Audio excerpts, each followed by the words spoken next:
Hey, what's up, my followers? Good morning or good evening, wherever you are watching my video from. Remember to like, share, comment and subscribe. Today I will be doing callaloo and sausage fritters for you folks abroad and here in Jamaica. All you need is blended callaloo, otherwise called spinach in some countries.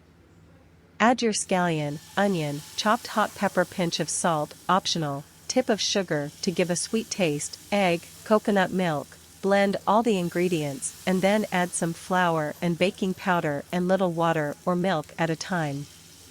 Don't want the mixture to be too thick nor runny, just the right texture.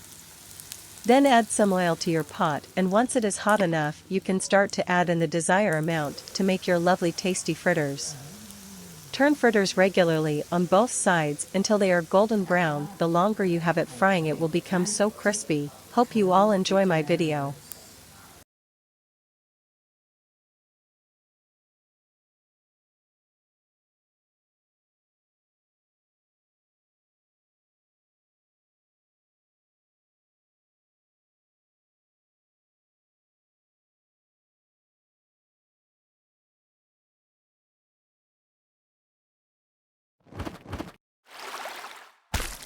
Please comment and let me know where you are watching my channel from. Seems you liked my video.